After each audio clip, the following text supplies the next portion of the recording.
GOTTLIEB Show here on Fox Sports Radio, and it's great to have Dhani Jones stop by. Of course, we remember him as a linebacker in the National Football League, but he's done so many things off the field, while playing, since playing. And he joins us today on behalf of Cafe Momentum, right? Cafe Momentum? Yes, sir. What's Cafe Momentum? Cafe Momentum is an amazing organization, and if you can see right around the other side, there's a bunch of kids that are wandering around, and all those kids are justice involved, at-risk youth.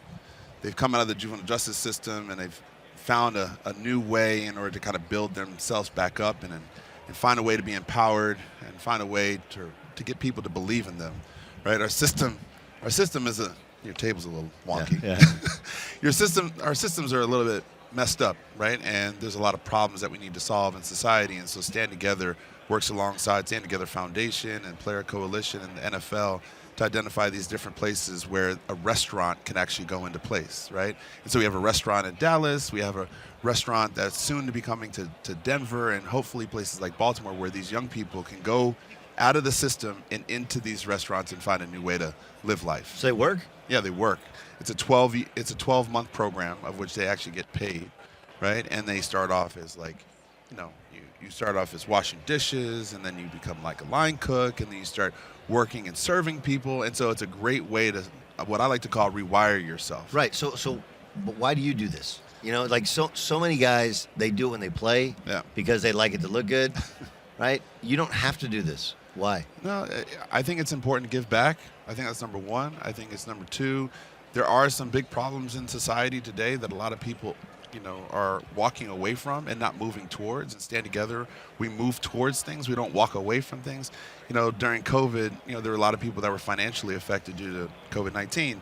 And so I'd worked alongside Stand Together. We helped close to 200,000 people get back up on their feet, right? And so when I think about the organization and I think about their impact, I think about other ways of which I can make a difference. And so collectively, we do a lot of things. There's another organization, Callie Sweeney, who's part of the NFL. He's got a program, Downtown Boxing Gym in Detroit, which works with young people that are coming from school, and the after-school program helps them find their way. And they've had a 100% graduation rate, right? So I can point to all these different nonprofits and organizations that Stand Together works with, and I just find that the organization does some amazing work. And so that's why I love doing it, because I think people gave me a chance, they empowered me, they believed in me, and I believe in them too. It's great, but so many guys, again, they get to their post-career and they're like, man, now I want to just kind of keep stacking money. I want to live somewhere comfortable. Well, you can do that too. There's nothing wrong with stacking the chips, hanging out, coming to the Super Bowl, having fun, meeting people, working, and things like that. But what's the purpose of life, right? My coach at University of Michigan, Lloyd Carr, would always talk about it's not about you, it's about something greater than yourself. Sure. Right? So if you want to find your mission and purpose in life, you have to look inward in order to kind of project outward. And I think, looking across, and by the way, you can stop by 11 to 1 o'clock, and everybody send them over there to Radio Road. There's going to be some young people over there. Have some conversations with them. Meet them. They're going to be serving food, but hear their story, right? Not everybody has the opportunity that you have. Sure. Not everybody gets a second chance like I'm sure you have gotten, just like myself, right? Yeah. So we all need to be able to understand that second chances are important. Not everybody has those. There's some obstacles and there's other challenges and barriers that are in the way. So we need to relieve those so that everybody can ultimately reach their higher purpose and their goal. Dhani Jones joining us here, Doug GOTTLIEB Show on Fox Sports Radio. Football-wise, what is it like to watch your alma mater win a national championship? It's beautiful. I think I was talking to someone earlier today, and everybody essentially got what they wanted, right? Michigan got our national championship, which is fantastic, right? And I'm looking back, and the last time we had a national championship was when I was there. Sure. Right? Harbaugh got his opportunity to go to the NFL, and Coach Moore is now running the show. So I'm just excited, and I loved getting all the different phone calls from family and friends that went to the game, spent time at the game, and just, Michigan is the greatest university in the world, so what can I say? And everybody's walking around with their maize and blue on and high-fiving and, saying go blue to each person. I think it's just like a phenomenal energy. Who's the guy who you played with or against in the league who, when it was the down years and when it was bad, was texting you and calling you and rubbing it in on how down Michigan was? Because listen, so First of all, I'm an Oklahoma State guy. I played basketball at Oklahoma State. We got stomped last night by Houston. We are not good this year. It's hard to watch. And I have plenty of dudes that played at Kansas like, what happened to your program? And I'm waiting for the day that we get back to where we need to get to. I'm sure as big, the biggest rivalry in the sport, I'm sure there's an Ohio State guy or two that was making sure you knew exactly how bad Michigan was when it was at the bottom. Oh, there's a lot of people. Or just couldn't beat Ohio State. Couldn't beat Ohio State forever. Let me explain something to you.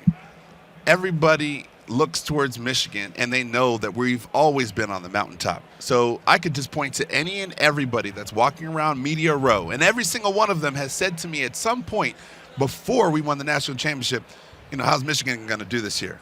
Whether it be Ron Dane, whether it be Eddie George, it doesn't matter what school you went to. Everybody is envious of the greatest university in the world. I get it, but COVID, it doesn't matter. Everybody, every single person. The COVID year was a bottom out year, right? And it was bad. Penn State was bad too. I get it, but the couple years before that, it couldn't beat Ohio State, and there was a lot of people like, dude, get rid of this Harbaugh guy. He's goofy. He took a pay cut. Mm-hmm. Right? So there had to be moments there where dudes like, once again, Michigan's let me explain something to you. Yes. Okay. Again, Michigan is the greatest university in the world. Okay. We were established in 1817. We run the show. All right. All these different companies that are out here, all these different businesses, all these different casinos are supported by the University of Michigan. Every single person that's not a part of the Michigan crew, the Michigan Mafia, were all saying to me, are you guys ever going to get back on track? Is Michigan going to ever go back to the national championship where you played, right? They said it, every single person. Yes. If you were involved in sports and you did not go to Michigan, you called me out. Now I'm basically saying to you, thank you so much for your advice and enthusiasm, but the team won. I have a question about Cafe Momentum. By the way, go to cafemomentum.org/Super Bowl. What kind of food? Well, at the restaurant in Dallas, all different types of fare. Meaning all different types of food, depending upon the season and such. But over here at the booth, there's going to be different sandwiches and other things. But most importantly, it's going to be talking to the kids. No, I know. Right? But I just want to know what kind of food. Well, I mean, they have the hot honey biscuit sandwich, which is basically with chicken. Chicken sandwich, Chicken sandwich. Yeah. Absolutely fantastic. But, what they really like to do is, depending upon the season, create different dishes. And when the young people come through, they're actually learning about the process, not only the process of the restaurants, but also understanding how food is sourced, where food is sourced from, the seasonality. So they become chefs. They become these little chefs, right?